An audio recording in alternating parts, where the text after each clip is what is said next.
बिस्मिल्लाहिर्रहमानिर्रहीम। अस्सलाम वालेकुम नादरीन, आप यूट्यूब चैनल देख रहे हैं। मैं इमरान खान हूँ।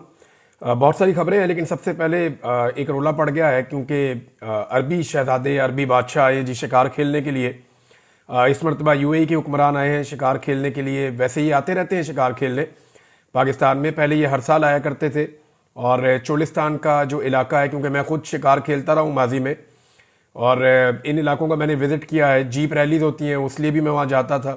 कुछ मेरे दोस्त हैं जो चोलिस्तान के अंदर जो है वो ट्रैकिंग करते हैं, उनके साथ भी मैं जाता था। तो मैंने पाकिस्तान में हर इलाका ही घूमा हुआ है। तो इन एरियाज़ में जब मैं जाता था तो जो हमारे गाइड्स हैं वो बताते थे कि अबू धाबी का इलाका शुरू हो गया। तो मुझे शुरू में अजीब लगता था। वो कहते थे अब यूएई का इलाका शुरू हो गया। फिर वो बताते थे यहाँ पे फलां मुल्क का इलाका शुरू हो गया, फलां एरिया के जो हुक्मरान है उनका ये एरिया है। तो मामला ये ऐसे है कि चोलिस्तान के अंदर बहुत बड़े बड़े यानी सैकड़ों किलोमीटर का जो रकबा है वो जब शुरू होता है तो ये जनाब अबू धाबी वालों का है। और वहाँ पे थ्रू आउट द ईयर सारा साल उनकी सिक्योरिटी रहती है, उनके लोग रहते हैं, उनकी गाड़ियाँ रहती हैं। वो उन इलाकों को महफूज रखते हैं अपने हुक्मरानों के लिए। इसी तरह जो अगला एरिया है वो अबू धाबी का आ जाएगा, फिर एक और एरिया जो है वो शारजा वालों का आ जाएगा, किसी और का आ जाएगा, कुवैत वाले उनका भी है।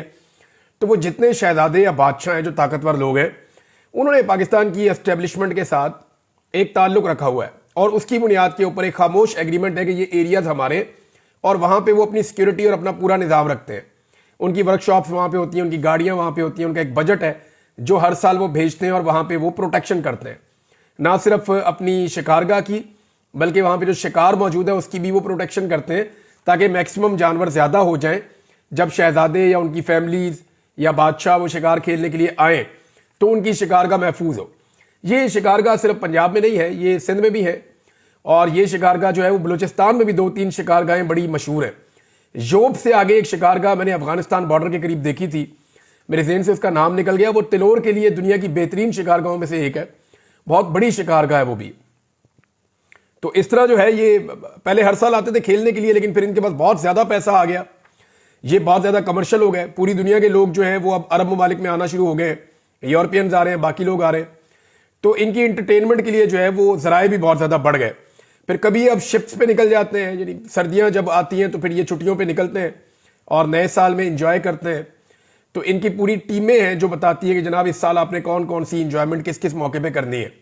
बाकायदा इंटरटेनमेंट के लिए भी पूरा निज़ाम है। बादशाह जो है तो अब उसमें जो है वो ये निकलते हैं सैर करने के लिए। कभी ये शिप्स के ऊपर चले जाते हैं, कभी कुछ आइलैंड्स हैं उन पर चले जाते हैं, कभी ये बहुत खूबसूरत ममालिक है वहाँ की सैर को चले जाते हैं यूरोप में। तो इस साल जो है वो बादशाह सलामत इधर आए सैर करने के लिए। तो उनको मिलने के लिए पाकिस्तान के वज़ीर आज़म और वज़ीर आला पंजाब वो उनको मिलने के लिए, उनका इस्तकबाल करने के लिए गए। अगर आप रहीम यार खान का एयरपोर्ट देखें तो वो बड़ा ज़बरदस्त एयरपोर्ट है, क्योंकि मैंने जब उसको देखा मैं हैरान रह गया। तो जब मैंने उनसे पूछा, उन्होंने कहा जी ये जो आपके अरब हुक्मरान हैं उन्होंने इसको डेवलप किया हुआ है, क्योंकि उन्होंने यहाँ आना होता है तो उन्होंने अपने मुताबिक इस एयरपोर्ट को तैयार किया हुआ है। फिर वो जो रस्ते हैं वो बड़े ज़बरदस्त हैं, उनकी वहाँ पर बड़ी फैसिलिटीज़ हैं, जगह जगह उनके झंडे लगाए जाते हैं। तो वहाँ के जो लोग हैं वो अपने आप को थोड़ा सा अलग समझते हैं। बहुत सारे वहाँ के लोग जो है वो अरबपति भी हो गए। मरियम नवाज साहिबा की एक रिश्तेदारी भी है रहीम यार खान से, जो बहुत फैसिलिटेट किया, जिन्होंने अरब हुक्मरानों को वहाँ शिकार खेलने के लिए। उनमें एक शख्सियत है जिनसे मरियम नवाज साहिबा ने अपनी एक बेटी भी उनके साथ, उनका शादी भी हुई है। तो ये इसलिए ज़्यादा बेहतर जानते हैं, सारे मुनीर साहब हैं। तो नादरीन ये जो मामला है यहाँ पे एक हाथ मिलाने का मामला ज़रा कंट्रोवर्शियल हो गया। मरियम नवाज साहिबा ने हैंड हग किया है शहबाज गिल साहब के से। मैंने पहली दफ़ा ये लफ्ज़ सुना हैंड हग, फिर मैंने उसको वो करके देखा, उसको गूगल करके देखा, तो वाकई में जिस ताज़ीम के साथ मरियम नवाज साहिबा ने उनका हाथ पकड़ा, यानी इसको आप जेस्चर कह सकते हैं, एक ताज़ीम का, एक आजिज़ी का एक जेस्चर है, वफादारी के जज्बात का इजहार है जो मरियम नवाज साहिबा ने अरब हुक्मरान के साथ किया। लेकिन पाकिस्तान के कल्चर के मुताबिक नहीं है। यानी मरियम नवाज साहिबा नैब के ऑफिस में पेश नहीं होती थी, वो ये कहती थी कि वो गैर महरम है तो मैं वहाँ पेश नहीं हो सकती। लेकिन ये जो बादशाह है ये भी गैर महरम है, और इसके साथ जो लोग हैं वो भी गैर महरम है। यहाँ पे मरियम नवाज साहिबा को ख्याल नहीं आया। तो जब आप इक़्तिदार में नहीं होते और आपके ऊपर सख्तियाँ होती हैं तो फिर आपका क्राइटेरिया कुछ और होता है। यानी हमारे सियासतदान भी कैसी अजीब चीज़ है, जब दिल करता है मज़हब को एक हथियार बना लेते हैं, जब दिल करता है कल्चर के लिबादे के अंदर अपने आप को ओढ़ लेते हैं, जब दिल करता है महरम और नामहरम की बहस शुरू कर देते हैं, और जब दिल करता है पूरी तरह से लिबरल हो जाते हैं। ये बैरूपियाँ हैं एक्चुअली, ये जिस देश में जाते हैं वो भेस अपना लेते हैं। बहरहाल ये इन्होंने वफादारी के जज्बात का जो इजहार किया पूरी गर्मजोशी के साथ, اس کا میں امید کرتا ہوں کہ ان کو کوئی نہ کوئی فائدہ ہوگا. پاکستان کو فائدہ ہو یا نہ ہو, ان کو فائدہ ہوگا. اب یہ چند سال کے بعد آئے ہیں غالباً, یہ ہر سال اب نہیں آتے کیونکہ اور بہت ساری انٹرٹینمنٹ ہے. تو امید کرتا ہوں, اور جب یہ آتے ہیں نا تو میں آپ کو ایک بڑی مزے کی بات بتاتا ہوں. مجھے وہاں لوکل سے بتایا کہ پھر یہاں پہ جتنے ملٹری اسٹیبلشمنٹ کے لوگ ہوتے ہیں وہ بھی, پھر یہاں پہ جتنے بیوروکریٹس ہوتے ہیں وہ بھی, اور یہاں کے جتنے لوکل سیاستدان ہیں وہ بھی, یہ تمام کوشش میں لگ جاتے ہیں کہ کسی طرح ہماری ایک ملاقات ہو جائے بادشاہ سلامت سے, ہمیں وہاں پیش ہونے کا, کوئی تصویر کھنچوانے کا موقع مل جائے. تو یہ تحفے تحائف بھی دیتے ہیں, انعام و اکرام سے بھی نوازتے ہیں بادشاہ سلامت. جب یہ آتے ہیں تو ان کے بہت بڑے بڑے خیمے لگتے ہیں ڈیزرٹ کے اندر, اتنا خوبصورت ماحول ہوتا ہے, زبردست قسم کی انگیٹھیاں آتی ہیں باہر سے. ان کی گاڑیاں جو ہیں وہ اسپیشل ڈیزائنڈ ہیں, یعنی V8 گاڑی آپ کو ایسے اوپر سے کھلی ہوئی نہیں ملے گی, لیکن ان کی گاڑیاں آپ کو ملیں گی جن کے اندر یہ فالکنز کو لے کر جاتے ہیں اور شکار کھیلتے ہیں. بڑا لگژری شکار کھیلتے ہیں یہ, اور ان کے لیے باقاعدہ GPS کا ایک سسٹم استعمال کیا جاتا ہے جس سے پتہ چلتا ہے کون سا جانور کس جگہ پہ موجود ہے اور کون سی جگہ خالی ہے. تو ان کو ڈائریکٹ وہاں پہ لے کر جاتے ہیں. وہاں یہ لوگ اپنے اپنے فالکنز جو ہیں یا جو باز ہیں ان کو یہ اڑاتے ہیں, اور وہ پھر شکار ان کے لیے کھیلتے ہیں تلور کا اور باقی جانوروں کا. تو بڑا زبردست ان کا ایک انٹرٹینمنٹ ہے. ان کی ورک شاپیں تک ساتھ آتی ہے, ان کی سیکیورٹی سارا سال رہتی ہے, لیکن جب یہ آتے ہیں تو مزید سیکیورٹی ساتھ آتی ہے.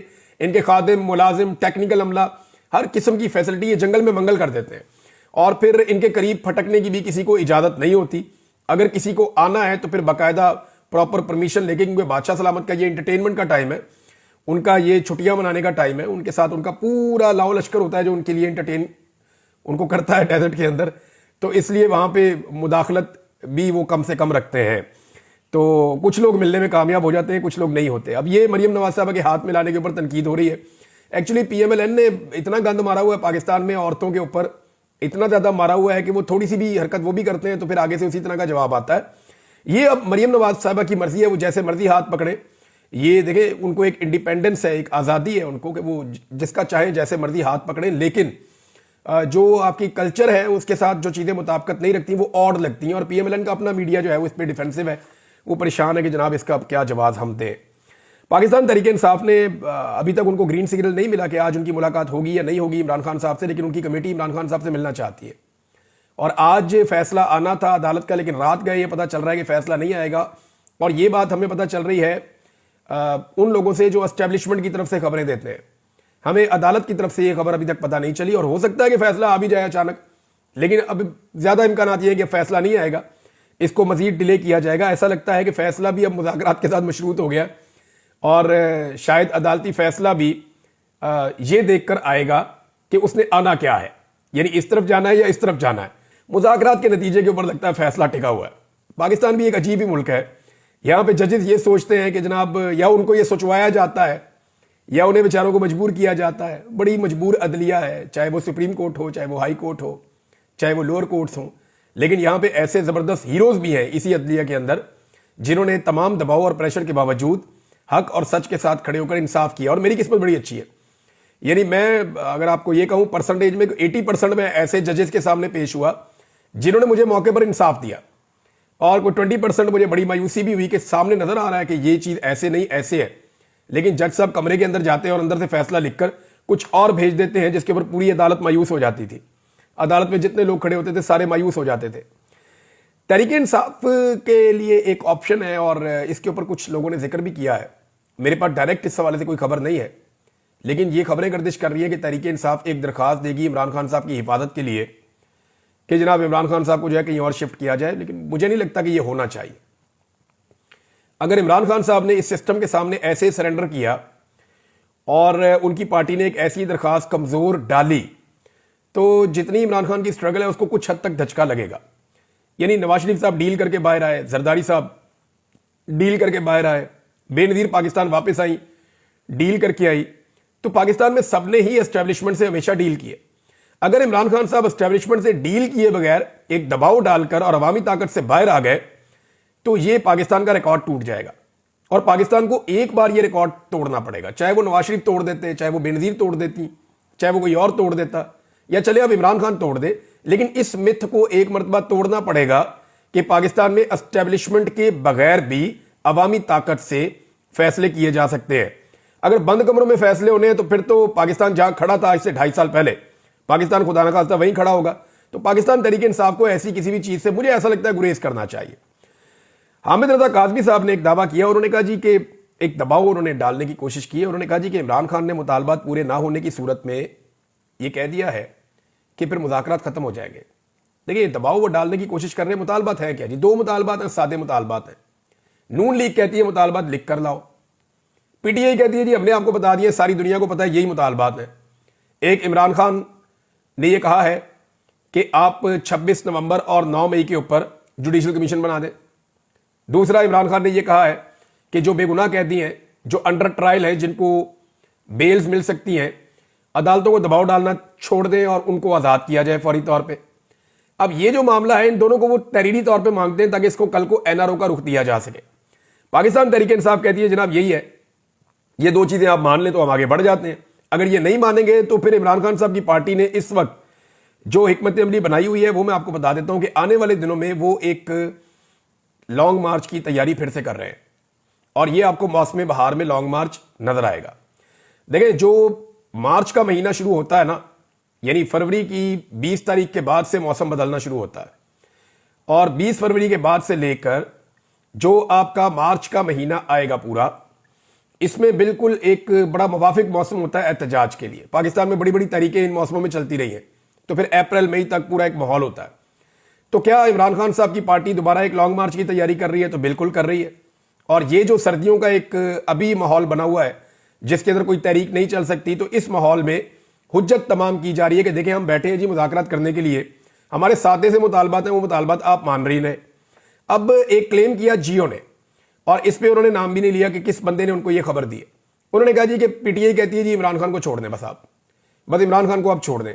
एक तो इमरान खान को छोड़ने की औकात ही नहीं है इस हुकूमत के अंदर, ना इस हुकूमत ने इमरान खान को पकड़ा है। इमरान खान को तो एस्टेब्लिशमेंट ने पकड़ के अंदर किया हुआ है और जाली केसों के अंदर वो सजा भुगत रहे हैं या जाली केसों के अंदर वो जेल में मौजूद है। और एस्टेब्लिशमेंट खुद छोड़ना चाहे तो छोड़ भी नहीं पा रही, उन्हें कुछ गारंटीज चाहिए, वो गारंटीज इमरान खान साहब नहीं दे रहे। अब कुछ चीजें तो इमरान खान साहब मान सकते हैं, यानी वो ये कर सकते हैं कि ये एस्टेब्लिशमेंट के ऊपर जो सोशल मीडिया के ऊपर एक बम्बारमेंट हो रही है बहुत ज्यादा, उसकी एक बड़ी वजह यही है ना कि इमरान खान के साथ ज्यादती हो रही है। वो ज्यादती बंद हो जाएगी तो कुछ हद तक वो बच जाएंगे। लेकिन अब एस्टेब्लिशमेंट के हक में वापस नैरेटिव बन जाना ये मुझे मुमकिन दिखाई नहीं देता, क्योंकि पाकिस्तान बहुत बदल गया है। अगर इमरान खान साहब भी चाहेंगे कि एस्टेब्लिशमेंट का सियासी किरदार को जस्टिफाई कर सकें फ्यूचर में, तो मुझे नहीं लगता कि इमरान खान साहब भी ये कर सकेंगे, क्योंकि लोगों की सोच बड़ी क्लियर हो गई है। हुकूमत को कुछ टाइम दिया है पाकिस्तान तहरीक इंसाफ ने। असद कैसर साहब कहते हैं कि मैंने टाइम दे रहे हैं कि जाएं जाके आप मुशावरत कर लें जहां पे आपने मुशावरत करनी है, क्योंकि नजम सेठी साहब ने कहा था कि हुकूमत घबराई हुई इसलिए है कि हुकूमत को समझ नहीं आ रही कि एस्टेब्लिशमेंट ने ये कर क्या दिया है, और ये मुकम्मल तौर पे एस्टेब्लिशमेंट ने हुकूमत को एतमाद में नहीं लिया, जिसकी वजह से हुकूमत घबराई हुई है। ये बात नजम सेठी साहब ने कही। तो असद कैसर साहब ने कहा हम इनको टाइम दे रहे हैं, जाके बात कर ले। अब हुकूमत एस्टेब्लिशमेंट को कितना मजबूर कर सकती है कि वो जूं की तूं सिचुएशन रहने दे, जबकि इंटरनेशनल प्रेशर जो बाइडन के जाने के बाद मजीद बढ़ता चला जाएगा। अभी जो बाइडन सिर्फ इलेक्शन हारा है, और जो बाइडन के इलेक्शन हारने के बाद नवंबर, दिसंबर और जनवरी के चंद दिनों में आपने देखा कि बाहर से कितना ज्यादा प्रेशर आया है। सिर्फ जो बाइडन इलेक्शन हारा है, अभी वो सदर है, और अगर जो बाइडन अपनी सीट से हट जाता है और फिर लाजमी बात है नए सदर ने आना है, तो फिर इसका इंपैक्ट कितना ज्यादा और गहरा होगा इसका अंदाजा भी आप लगा सकते हैं। तो एस्टेब्लिशमेंट को क्या मौजूदा हुकूमत दोबारा मजबूर कर सकती है? देखिए हुकूमत को एस्टेब्लिशमेंट ने इतना कुछ दिया है कि अब ये कुछ उनसे मांग नहीं सकते। मिसाल के तौर पे इनके सारे केसेस खत्म कर दिए, इनके ऊपर पाबंदियां खत्म कर दी, इनको जेलों से निकाल कर इनको एनआरओ दिया गया, तमाम कारोबारी मामलात इनके वापस सीधे किए गए जितने माली मामलात थे। जाली फार्म 47 पर इनको एक बार फिर हुकूमत दी गई और एक मरतबा इनको इमरान खान की हुकूमत के बंदे तोड़ के जुल्म और जबर के साथ रजीम चेंज करके हुकूमत दिलवाई गई। फिर इनकी अपनी निगरान हुकूमतें बनाई गई ताकि जो चाहे जैसे चाहे ये करे। इलेक्शन कमीशन इनकी झोली में डाला गया, जाली इलेक्शन इनकी झोली में डाला गया। इनकी सबसे बड़ी मुखालिफ सियासी जमात जो पाकिस्तान में सबसे ज्यादा मकबूल थी, उसको एस्टेब्लिशमेंट ने पूरी ताकत से कुचला। यानी अब तो सारी जिंदगी एस्टेब्लिशमेंट इनको गोद में उठाकर नहीं रख सकती, अल्टीमेटली इनको अपने पांव पे खड़ा होना पड़ेगा। तो इस मरतबा एस्टेब्लिशमेंट का मामला यह कि उनका अपना सर्वाइवल है। देखिए ये ऐसा कभी भी नहीं हुआ इससे पहले एस्टेब्लिशमेंट मुश्किलात में आई है, लेकिन इस मरतबा एस्टेब्लिशमेंट के लिए सर्वाइवल का मसला है, क्योंकि एस्टेब्लिशमेंट का बयानिया पहली मरतबा इस मुल्क में बढ़ गया है। एस्टेब्लिशमेंट को पहली मरतबा बदतरीन शिकस्त हुई है सियासत के मैदान में भी उनको शिकस्त हुई है। अवाम में उनकी मकबूलियत का जो बुत है वो पाश पाश हो गया है। एस्टेब्लिशमेंट की काबिलियत का पोल भी अवाम के सामने खुल गया है। अवाम से जो उनके प्यार का एक दावा था वो दावा भी बह गया है। कारोबारी और माली मामलात जो एस्टेब्लिशमेंट के हमेशा से छुपे हुए थे, आज तक कभी सामने नहीं आए, वो सारे के सारे मामलात भी खुल गए हैं। तो एस्टेब्लिशमेंट के लिए अपने सर्वाइवल का मसला है। यानी ऐसा इससे पहले इतनी ज्यादा दफा नहीं हुआ। 3 दफा पहले एस्टेब्लिशमेंट या मिलिट्री एस्टेब्लिशमेंट मुश्किलात में आई है पाकिस्तान की तारीख में। एक 1971 में आई थी जब पाकिस्तान इंडिया से जंग हार गया और बांग्लादेश अलग हो गया, और एक बहुत बड़ी नाकामी थी पाकिस्तान की मिलिट्री एस्टेब्लिशमेंट और उस वक्त के सियासतदानों की, और उसके लिए सबसे बड़ा मुजरिम याह्या खान था जो उस वक्त का डिक्टेटर था। तो ये एक ऐसा टाइम था जब पाकिस्तान की अवाम पाकिस्तान की मिलिट्री एस्टेब्लिशमेंट से मुतनफर हुई थी। दूसरी मरतबा जब जुल्फिकार अली भुट्टो साहब को फांसी दी गई थी, लेकिन उसका इतना इंपैक्ट बन नहीं पाया क्योंकि जुल्म और जबर बहुत किया गया था ज़िया-उल हक की जानिब से। दूसरा, फौरी तौर पर ज़िया-उल हक ने एक मजहबी कार्ड इस्तेमाल किया और मजहबी सियासी जमातों को साथ मिला के अफगान जंग और ये सारी चीज़ें छेड़ के तो वहाँ चीज़ें कंट्रोल कर ली थी। तो जुल्फिकार अली भुट्टो को फांसी दी गई। उस वक्त दूसरी मरतबा एस्टेब्लिशमेंट से लोग नफरत कर रहे थे। तीसरी मरतबा परवेज मुशर्रफ के दौर में एक ऐसा वक्त आया जब तहरीक खड़ी हो गई। तो मुझे अच्छी तरह याद है कि ये जो फौजी अफसरान थे ये यूनिफॉर्म के अंदर बाहर नहीं आते थे। ये बाकायदा कहा करते थे निजी महफिलों में कि हमें ऑर्डर दें कि आप यूनिफॉर्म के अंदर बाहर ना फिरें। दहशतगर्दी के मामलात भी थे और सियासी तौर पर वो इतने मकबूल भी नहीं रहे थे। लिहाजा ये 3 मरतबा ऐसा हुआ था। लेकिन इस मरतबा जो हुआ है रजीम चेंज ऑपरेशन के बाद, चौथी मरतबा एस्टेब्लिशमेंट की मकबूलियत कम हुई है, तो ये बहुत कम हो गई है। वजह यह है कि इस मरतबा उसकी शिद्दत बहुत ज्यादा है क्योंकि 4 नई चीजों से इनका पाला पड़ा है। पहली मरतबा, नंबर 1, सोशल मीडिया। पहली मरतबा एस्टेब्लिशमेंट को इसका सामना करना पड़ा और उन्हें अंदाजा हुआ कि सोशल मीडिया का वो मुकाबला नहीं कर पाते। लिहाजा उन्होंने सोशल मीडिया पर पाबंदियां और इंटरनेट की बंदिश शुरू कर दी और अपना सोशल मीडिया भी बंद कर दिया।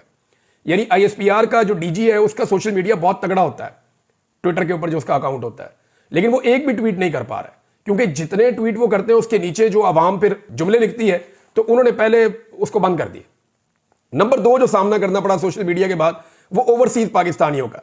पहली मरतबा ओवरसीज पाकिस्तानी भी पाकिस्तानी एस्टेब्लिशमेंट के खिलाफ हो गए। वो कभी भी ऐसे नहीं हुआ था, लेकिन अब ओवरसीज पाकिस्तानी खुलकर साथ दे रहे हैं इमरान खान का पाकिस्तानी एस्टेब्लिशमेंट के मुकाबले में। नंबर 3 जो पाकिस्तान की मिडिल क्लास है जो अपने आप को सियासत से बाहर रखती थी और वो हमेशा एस्टेब्लिशमेंट को पाकिस्तान का सेवियर समझती थी, वो भी एस्टेब्लिशमेंट के खिलाफ हो गई। तो मिडिल क्लास को पहली मरतबा इमरान खान साहब सियासत में लेकर आए और वो इमरान खान के साथ इतनी ताकत से खड़ी हुई कि उन्होंने एस्टेब्लिशमेंट को खैराबाद कह दिया। नंबर 4 पंजाब और खैबर पख्तूनख्वा के जो शहरी इलाके हैं ये एस्टेब्लिशमेंट का एक तगड़ा गढ़ हुआ करता था, जैसे पीपल्स पार्टी का लाड़काना है, जैसे एक दौर में नून लीग का लाहौर गढ़ था। इसी तरह जो पंजाब पूरा है या सिंध के शहरी इलाके या खैबर पख्तूनख्वा के जो मेन सेटल्ड एरिया हैं ये सारे पाकिस्तान की एस्टेब्लिशमेंट का गढ़ हुआ करते थे। लेकिन इमरान खान साहब ने एस्टेब्लिशमेंट से उनके ये गढ़ जो हैं वो छीन लिए।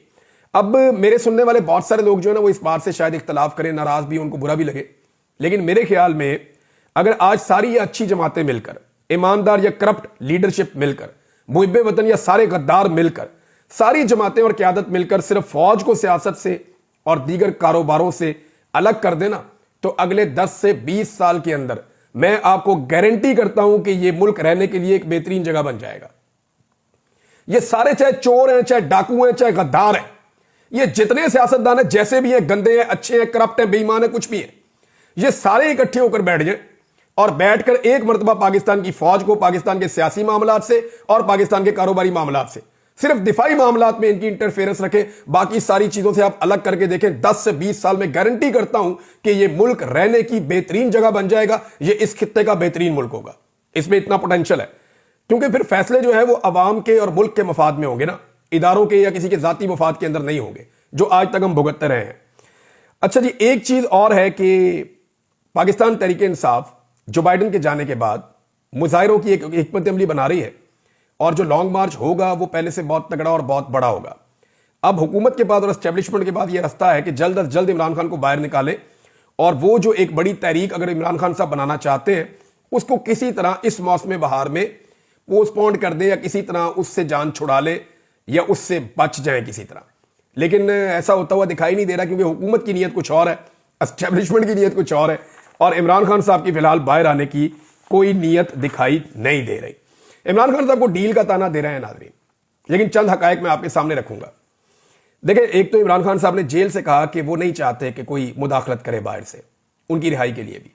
وہ یہ کہتے ہیں کہ یورپی یونین, امریکہ, UN کوئی مجھے نہیں چاہیے, میں صرف یہ چاہتا ہوں کہ وہ نیوٹرل ہو جائے, ہمارے اندرونی معاملات کے اندر مداخلت نہ کرے. عمران خان صاحب کا موقف وہی ہے جو پہلے تھا جو اب ہے.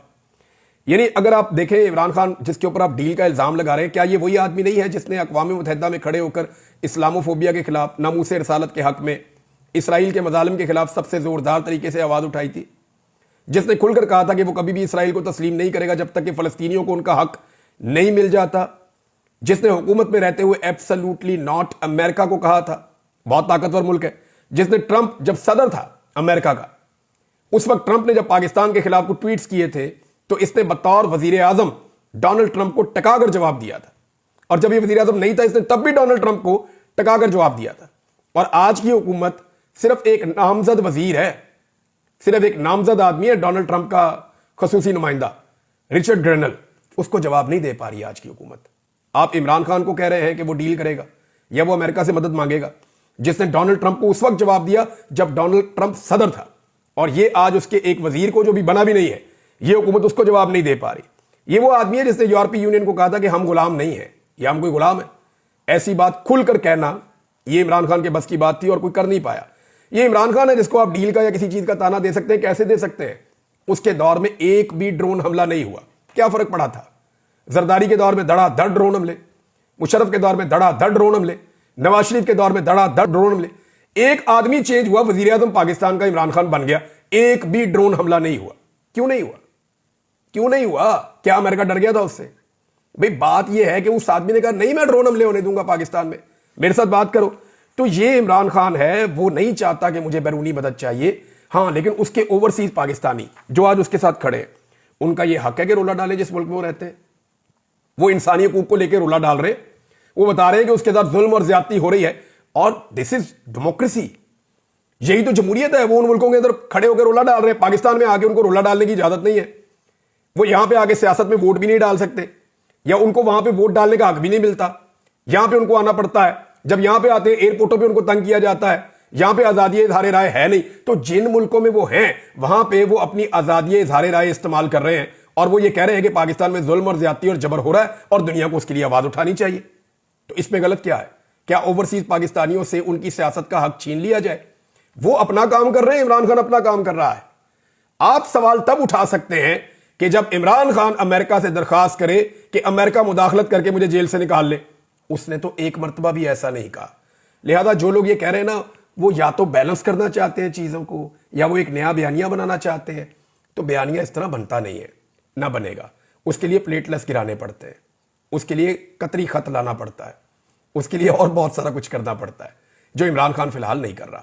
اب تک کے لیے اتنے, اپنا خیال رکھیے گا, اپنے چینل کا بھی. اللہ حافظ.